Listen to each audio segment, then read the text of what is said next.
Hi, welcome to Easy Living. I'm Aaliyah. And I'm Matthew, and we make cocktail tutorials and bar reviews. So if you're interested, please throw a like and subscribe.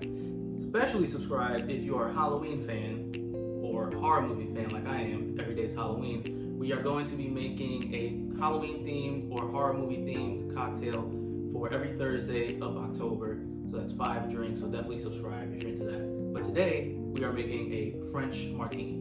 Yes, so the first time I had a French Martini was my 21st birthday at Winnies Jazz bar in New York, one of our favorite, or quite possibly our favorite spot.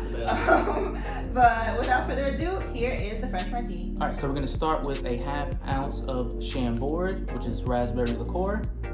And then we're gonna do 1.5 ounces of pineapple juice. And then we are going to do 1.5 ounces of vodka and shake with ice. Then you're going to strain into a nice chilled coupe glass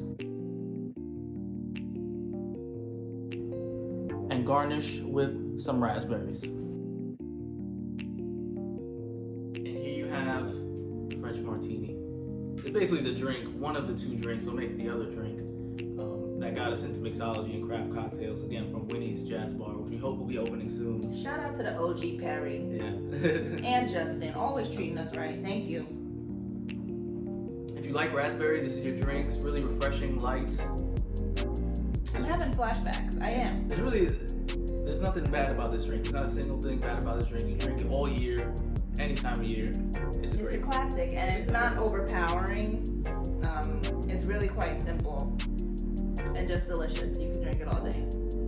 It's wonderful. I love it. It's up there. And we made this with fresh pineapple juice, courtesy of the juicer my sister Nika got us. So shout out to you. Thanks. Yeah. And just before I forget to mention, this is not necessarily the recipe from Winnie's, actually. So that's it. But anyways. Yeah. So if you enjoyed, please like, comment, subscribe, and definitely stay tuned. We got that Halloween series coming. It could be from The Fog. It could be from Scream. It could be from The Strangers. Halloween, who knows? Us. Who knows? Stay tuned. Bye, guys.